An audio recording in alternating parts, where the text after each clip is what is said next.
महोदय जी, यह बहुत ही गंभीर प्रकरण है और निश्चित तौर पर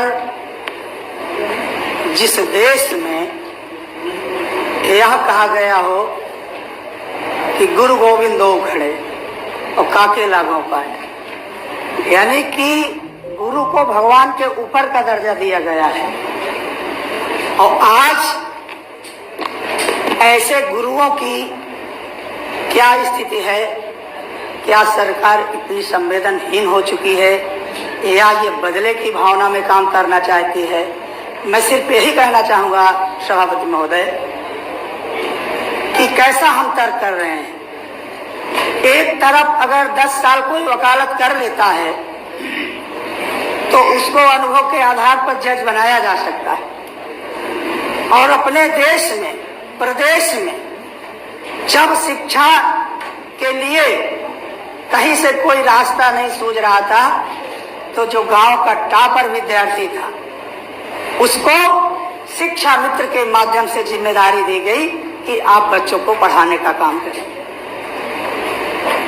माननीय सभापति महोदय, ये बड़े दुख के साथ कहना पड़ रहा है कि हम लोग कई बार इस पर बहस करते हैं, चर्चा करते हैं, फिर उठ करके चले जाते हैं और वही छोटे छोटे बच्चे जो अनाथ हो जाते हैं, 2-2, 3-3, 4-4 साल के बच्चे, जब हम जाते हैं देखते हैं कि उन बच्चों को या उस परिवार को सरकार 1 रुपए का न कोई मुआवजा, न कोई मदद, न कोई सहायता, किसी प्रकार की अगर सहायता कोई कभी दिया हो तो मानव बताएं।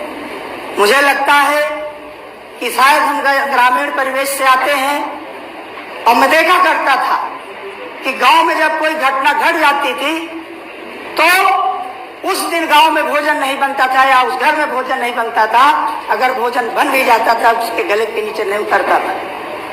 आज संवेदनाएं कहाँ ठहर गई है?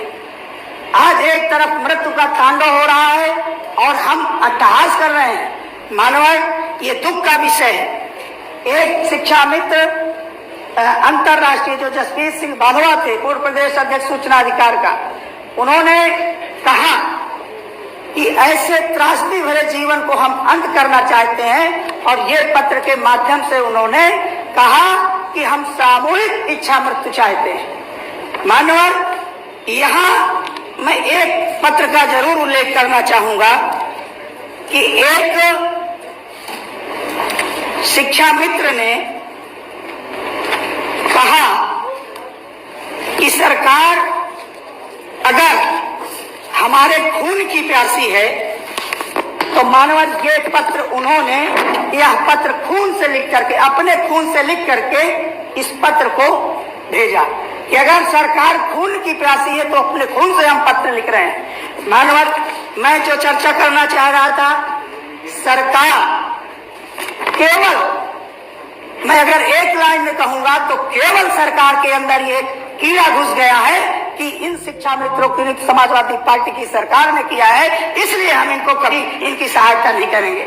मानव, ऐसी हठधर्मता, ऐसे लोकतंत्र में माननीय नेता सदन मुस्कुरा रहे हैं। ये मीडिया बंधु अगर कहीं भी देखिए, ये खून से लिखा हुआ पत्र मेरे पास भेजा गया है। अरे हो गया, आगे बढ़िए। नहीं, आगे भी बढ़ूंगा माननीय सभापति महोदय। अगर इतनी संवेदनहीनता है, अगर इस मुद्दे को कि यहाँ एक तरफ लाशें उठ रही हैं और एक तरफ मुस्कुराहट है, तो मैं आगे भी बढ़ूंगा मानव, निश्चित तौर पर। बिल्कुल बढ़िया। नहीं, वो तो मुस्कुराहट कहाँ से है वो तो आप बेहतर जान रहे होंगे। मानव, मैं सिर्फ इतना चाहता हूँ कि अगर सरकार लोकतंत्र के प्रति, समाज के प्रति और जिन गुरुओं को भगवान का दर्जा दिया गया है, अगर उनके प्रति जरा भी गंभीर है तो कम से कम सुप्रीम कोर्ट का जो एक कथन है कि यदि आप समान कार्य का समान वेतन देते हैं, ये सरकार अपनी दलील क्या देती है कि सपा ने नियम विरुद्ध कर दिया। अपनी बात मनवाने के लिए वही तर्क बाधा की नियम विरुद्ध कर दिया, जबकि सुप्रीम कोर्ट का स्पष्ट उल्लेख है कि आप समान कार्य का समान वेतन दीजिए। इन्हें 30-40 हजार काम रोक रहे हैं। माननीय सभापति महोदय, मैं एक आपको डायरी दिखाना चाहता हूं। ये डायरी है, इसमें क्रमवार जितने शिक्षा मित्रों की मृत्यु हुई है, जिन्होंने सुसाइड किया है, पूरा इसमें लिख करके पूरी डायरी ये भरी पड़ी है।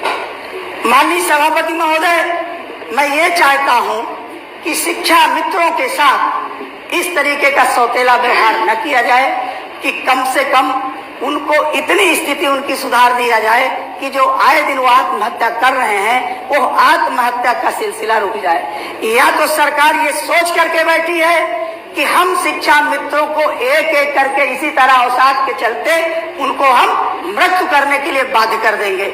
निश्चित तौर पर इस लोक महत्व के विषय पर मैं सदन की कार्रवाई रोक करके चर्चा कराने की मांग करता हूँ।